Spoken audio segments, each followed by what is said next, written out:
Hey and welcome to Neverwinter with Aragon. So yes, Module 28 will bring a new lockbox. This will be the Doomspace lockbox. Those of you who can already recognize from the art, we will indeed be getting a Zodar mount.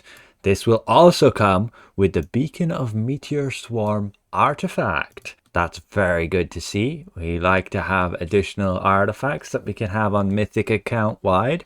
Very good for alternate characters, so don't have to worry about upgrading on those all the time. But again, a little bit more of art here with regards to the mount. So it's going to be, I guess, yeah, I like those Yetis, the giants, but probably very similar to the Confetti Machination. You might not even see your character at all. You're just inside it and you're going to be this robot thing. I believe you also just float around. You don't actually walk. This thing, yeah, a space armor suit or something. You can read the lore about them if you want to. Very good. And we can see some details with this mount. And the mount is oddly enough going to be pretty much a Vecna 2.0. Not in the broken sense, but in the way that it's going to deal some single target damage and then also give you a 15% buff. This is actually going to be even better than Vecna because it's going to give you three different things. 15% damage reduction, 15% damage dealt, and 15% outgoing healing.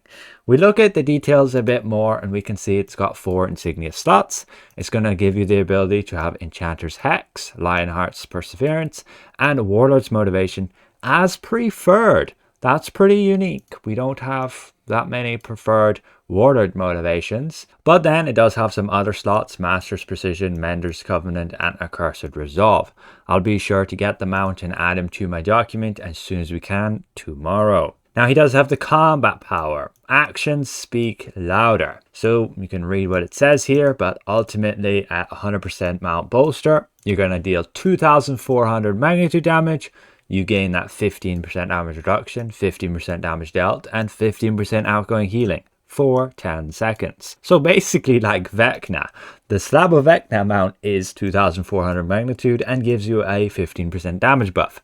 This one is going to give you also the outgoing healing and damage reduction. The damage reduction is going to be particularly useful if you're running some tough content where it needs it, but there's not really that right now, sadly. But otherwise, yeah, filling the exact role of Vecna. To be honest, not really that useful with regards to a lot of classes where you don't really make that much value from the 15%, and you can just be better having a 3,000 magnitude mount power instead.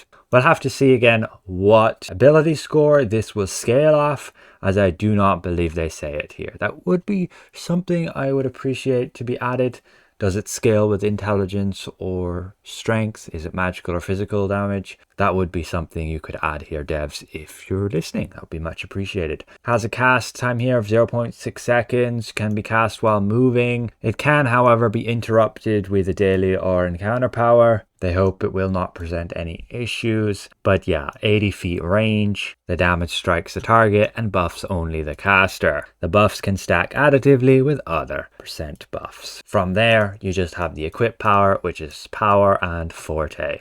Overall, the mount looks decent, I guess. Nothing game changing. Some good 4-slot insignia bonuses there, particularly for DPS. As per my mount document, there's only the Demon Wings and the Golden Goose that can have preferred Warlord's Motivation. And with Enchanter's Hex, it's only the Reanimated Chariot that could have preferred Hex. So yeah, it's useful for a damage dealer for those. Like the Demon Wings, you want to be using that on Tactician's Precision, not Warlords. And otherwise a combat power that, yeah, you can make use of if you're still a newer damage dealer and this is like one of the first mounts you get. That's very good. Very nice to have an account-wide mythic mount that's giving a high single target damage attack with some useful buffs here. If you're a tanker healer and it's also your first mount, it also has some usefulness. You cast it, you gain some survivability. You cast it, you get some healing buff. But let's move on to the artifact. And this one is going to replace the Token of Chromatic Storm.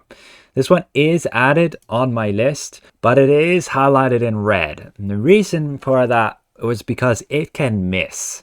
This one is a lot less likely to miss, which is good. It's going to have the same 10% increase damage taken debuff to all targets struck. It's actually all targets, which is nice, meaning you can actually use it a bit in multi-target, and it's also got a stun and a damage over time effect on it. It is indeed 1500 item level. I assume it's also going to be a mythic like the previous ones we had and account wide. Again, we'll see tomorrow when I open the lockbox and we actually receive this. But some more details with regards to the power is right here. It's going to deal damage equal to about 81% of other artifacts damage. They have apparently some budget with that. I would like to know what that is, but yeah, there's that. And then you have the damage over time, which another 45% damage budget. Now all meteors will strike the target with the AoE centered on the target. This is something different from the Token of Chromatic Storm, where the AoEs weren't actually centered on the target and so could miss. So they will not normally miss the target, but if your target is running away, they won't say follow the target. They're going to land where the target was when you cast it. So you have a little bit of a cast time here of 0.4 seconds. You can cancel this cast time, but it will cancel it, making it not trigger and not go in cooldown. So you'll have to let that animation play through in order for it to take an effect. You can get a stun duration of up to 6.5 seconds. It's quite decent for multi-target. We'll have to see. The AoE radius is actually 25 feet. That's pretty generous for those fireballs. And then max 15 targets as well. Range 80 feet. And again, it has that damage taking debuff. It's going to be called Damage Vulnerability Swarm. And it will not stack with other of the same power. So what they are also doing is changing the Token of Chromatic Storm's damage taking debuff to this storm type. So it's not going to stack with it. So they're kind of replacing that artifact. To be honest, I think it's fine because that artifact was not that useful since it could just miss the target if it was a smaller boss. And this one now having it properly not normally miss is a good thing, and it'll be very usable, especially on 1500 item level, even to just have as a secondary artifact, because you can make use of that to just boost your stats of crit severity, crit strike, and combat advantage. Just be aware, don't be like misled by these 33%. That's not plus 33%. That's just the proportion that the ratings are split. But that is overall the entirety of the lockbox. Again, you can see those exact stats here as I mentioned. They hope that this will be useful for DPS players. And yeah, it will be. It'll also be pretty good for healers with the crit strike and crit severity, and just in general everybody, because it's a debuff, and in endgame those are what's really sought after. It's going to be on this list here, matching one of the 10% ones you can use within a trial, and again, just pretty much replacing the Token of Chromatic Storm. I'm probably going to chuck that one off the list because it's not very reliable, and throw that one on there instead. Ultimately, yeah, good to see a new lockbox. The other rewards in the lockbox won't change. That'll be the same as the others, which is fine. You got your trade bars there, you got all the other stuff. Nothing I'm going to complain about. Just the top 2 rewards changing for now. With that said, thank you for watching. A special thank you to all of these channel members, and we'll see you guys around. Goodbye for now.